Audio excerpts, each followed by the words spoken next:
একটা সরকার কতটা অপদার্থ, কতটা অনবিচ্ছিন্ন, কতটা উদ্ধত হইলে বর্তমান অন্তর্বর্তীকালীন সরকারের মতো হইতে পারে, সেটা নিয়ে একটা বিরাট গবেষণা হইতে পারে।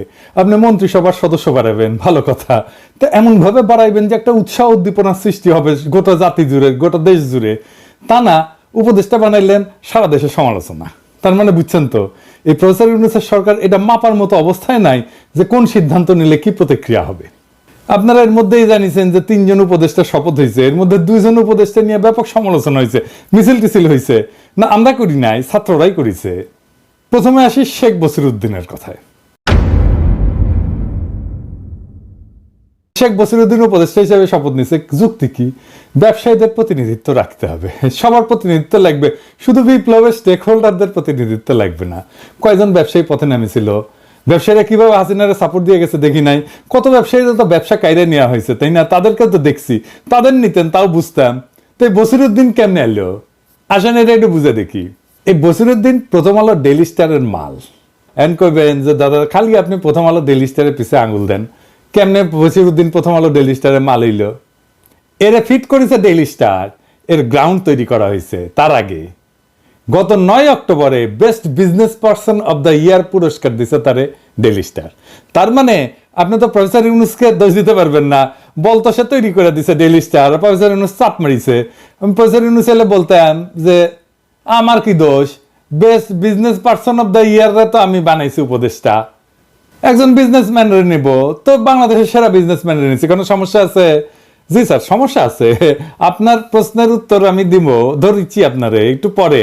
তার আগে আপনার প্রিয় মাহফুজানন্দ বহুপাদ্রে ধরে নি যে বানাইছে, তাদের ধরতে হবে ডেইলি স্টারকে, মাহফুজানন্দকে, বহুপাদ্রে, তাই না? তাই মাহফুজানন্দ বহুপাদ বলবে যে কেন আমি কি বিজনেস অ্যাওয়ার্ড দিতে পারবো না? আমি দিছি, আমার পয়সায় দিছি, আপনার কি সমস্যা? অবশ্যই পারবেন। হ্যাঁ, পারবেন না কেন? কিন্তু আমরা দেখি আপনি কেমন বিজনেসম্যানরা অ্যাওয়ার্ড দিচ্ছেন, তাই না? এই আকিজ বশির গ্রুপের শ্রমিকেরা সেপ্টেম্বর মাসে তাদের কিছু দাবি দেওয়া নিয়ে আন্দোলনে নামিছিল। এক পর্যায়ে এই পাটকলের অফিসে হামলা হয়, শ্রমিকেরাই করে বোধহয়, বা কে করে, দুষ্টু লোকেরাও করতে পারে, কেউ জানে না। তারপরে অনির্দিষ্টকালের জন্য পাটকল বন্ধ করে শ্রমিকদেরকে বাইর করে দিছে। এক একজন অনেক দিন ধরে ছিল। আপনি দেখেন তাদের কান্নাকাটি, কি অবস্থা, তাদের বাস্তব হিটা ছাইরা তাদেরকে চলে যেতে এবং বেতন না দিয়া তাদেরকে তাড়াই দিছে। দেখেন, আমার কথা শোনার দরকার নাই, আপনি শুনেন তাদের মুখে। হঠাৎ করে এখন মিল্লা বন্ধ করে আমাদের বাইর করে দিতেছে। আমাদের যিনি 43 বছরে আমার একটা সংসার, এখানে এই মালগুলি আমি কিভাবে নিয়ে যাব? এই তো হঠাৎ করে আমার পক্ষে সম্ভব হইতেছে না, এই সময়টুকু তো আমি পাইতেছি না।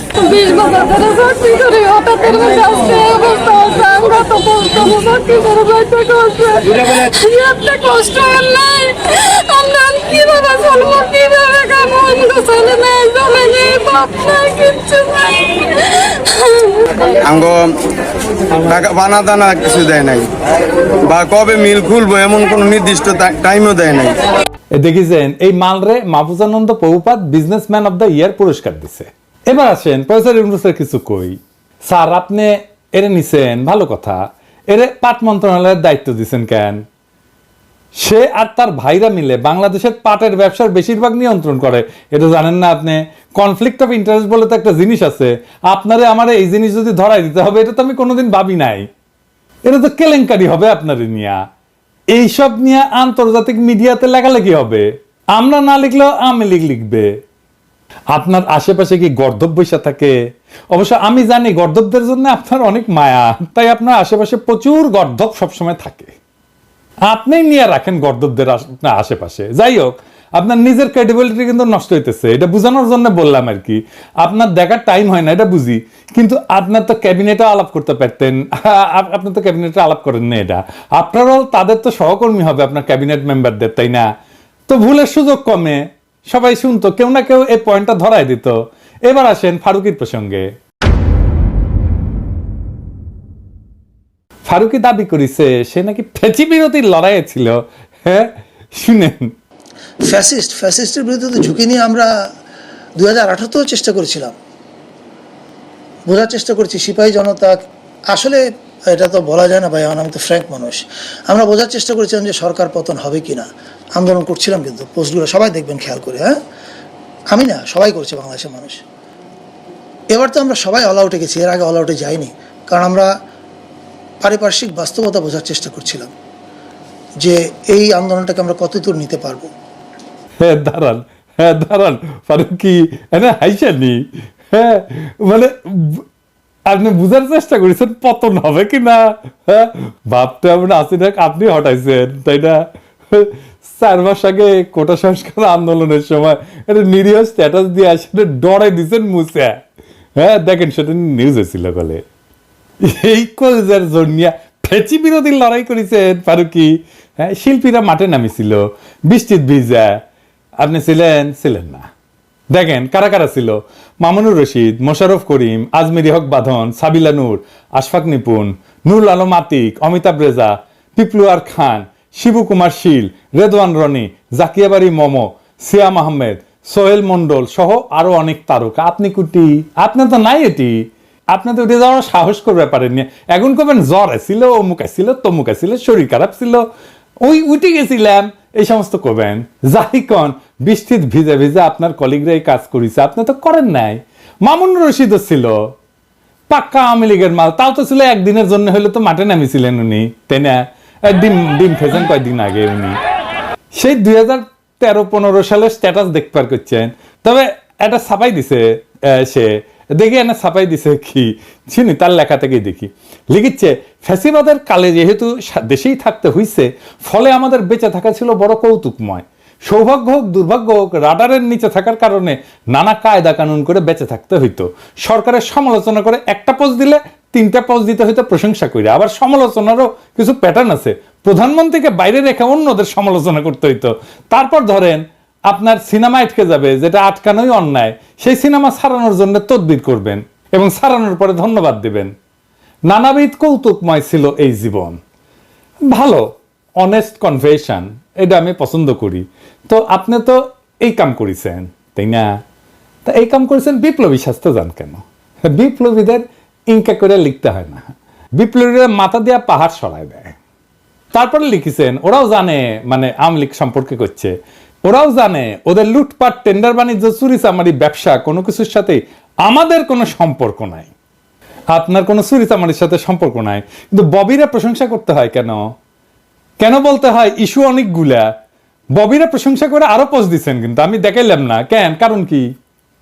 ববিরা তালাইতে হইতো কেন? আপনার ববির কাছে যাইতে হইতো কেন? সম্পর্ক নাই বললেই হলো। মাইনে নিলাম যে আপনি ডরে একটা সমালোচনা করে লিখলে 3টা প্রশংসা করে লিখতে হইতো, তাহলে 32 নম্বর নিয়ে কাইন্দা বুক ভেসালেন কেন? কেন রে ঠিকঠাক করে দেওয়ার পক্ষে ওকালতি করলেন? উত্তর আছে ফারুকি।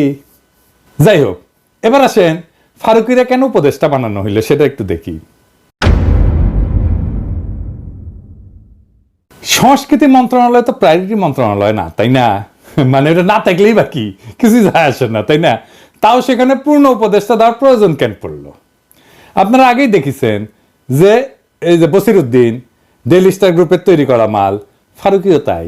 ফারুকি প্রথম আলো কোটায় এসেছে, বাঙ্গুয়ালিদের যে রসুনগুলো আছে না, এটার গোয়া কলে একটাই, বুঝাও। এইটা আমার ক্ষুদ্র ভাতারা বের করছে আসিফ নজরুলের স্ট্যাটাস থেকে।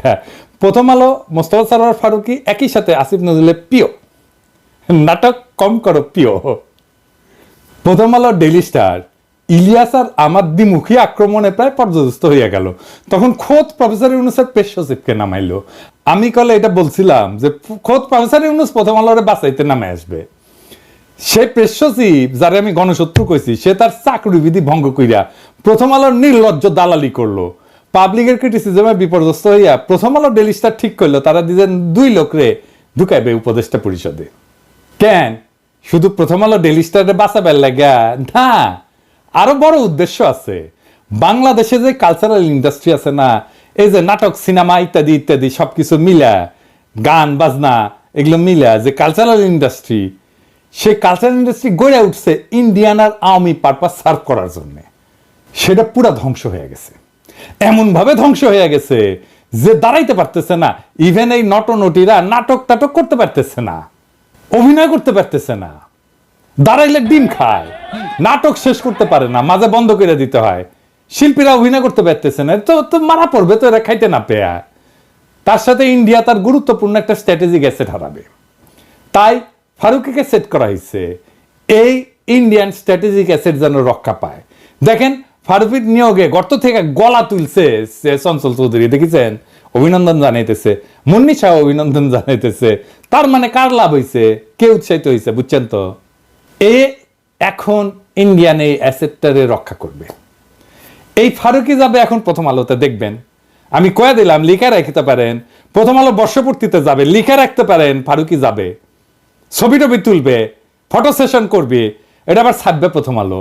মেরিল প্রথম আলো পুরস্কারে যাবে, বিশাল বিশাল ফিচার ছাপা হবে ফারুকির নিয়ে, গর্ত থেকে বের হবে সব ফ্যাসিবাদের দালাল নটনটিরা নতুন কইরা। ওই যে আরেক জামিলকে দিছে না শিল্পকলায়, তো কিছু তো আগাইতে পারে নাই, তাই নতুন মাল আনিছে প্রথম আলো আর আসিফ নজরুল। আর ফারুকের মিশন হইতেছে ভাঙ্গা যাওয়া ইন্ডিয়ান কালচারাল ইন্ডাস্ট্রিকে দাঁড় করানো। এরপরের পিছে চেপে শর্ট করে ঢুকে যাবে আপা।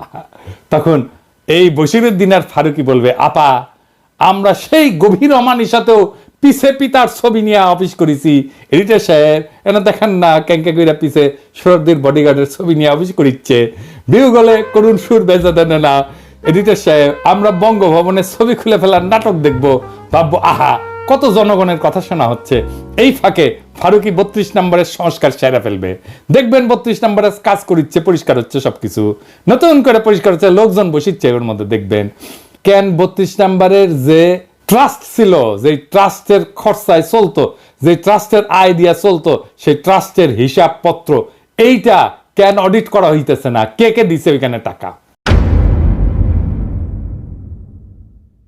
হাসিনা যেগুলো থেকে মাল টাল খাইতো না, সেগুলোর সেই মালগুলারে কিছু টাকা দিতে বলতো ওই ট্রাস্টে, এই জাদুঘর ট্রাস্টে। তাই কারা কারা ওইখানে দিছে ওইটা অডিট করতে হবে। তারপরে একদিন কোন এক প্রভাতে বাকশালীদের নতুন পিতা ট্রাম্পুর কাঁধেন চেপে চট করে হাসিনা ঢুকে গেলে ফারুকি ইভাঙ্কার সামনে গিয়া বলবে, আপা তোমার আব্বুরে আমি একটু আব্বু ডাকি। হিন্দুত্ববাদী ইন্ডিয়ান লেসপেন্সার ফারুকি চোখের পলক হইয়া যাবে ওয়েস্টার্ন লেসপেন্সার। এইভাবে ইন্ডিয়ার ওয়েস্টের যৌথ প্রযোজনায় বাঙ্গুল্যান্ডের ইসলাম কোম্পানির মিশন চলতে থাকবে। আবার ফারুকির বাচ্চা কাচ্চাদের টাইম গড়াবে, ফারুকির বাচ্চা কাচ্চারাও বিপদে পইরা কান দিবে, আর আমাদের দরিদ্র জনগোষ্ঠীর পোলা মাইয়ারা আবার রক্ত দিয়া মুক্ত করবে দেশ। রক্ত দেওয়ার হিম্মত না হইলেও আবার দেশের মাথায় গিয়া বসবে বাঙ্গু এলিটেরা। এই চক্কর থেকে আমাদের মুক্তি নাই যদি না বাঙ্গু এলিটদের এই রাজপ্রাসাদ গুলারে জ্বালায় দিতে না পারেন। আপনাদের পোলা মাইয়াদের শিখাইবেন প্রথম রাতেই আনন্দ উৎসবে নামেইটা ক্ষমতার দখল নিতে হবে। শুধু গণভবন না, বঙ্গভবনেরও দখল নিতে হবে। ক্ষমতা বসাইবেন দরিদ্র মানুষরে, নিজেরা বসবেন ক্ষমতায়। যতদিন গরিব মানুষের সরকার প্রতিষ্ঠা না হবে ততদিন আমাদের মুক্তি নাই। সেই দিন আমাদের আসল মুক্তি, কারণ দেশের ভার, পতাকার ভার বইবার শক্তি আছে ওদেরই। তার মানে বুঝেছেন তো, আমাদের বিজয় কলে সম্পূর্ণ হয় নাই। তাই আমরা যে প্রোফাইল লাল করছিলাম ফেসবুকে এঙ্কা কইরা সবার ফেসবুক লাল করবেন, তার মানে হইতেছে আমরা মনে করি বিপ্লবের বিজয় সম্পন্ন হয় নাই, আমাদের লড়াই চলবে। ইনকিলাব জিন্দাবাদ।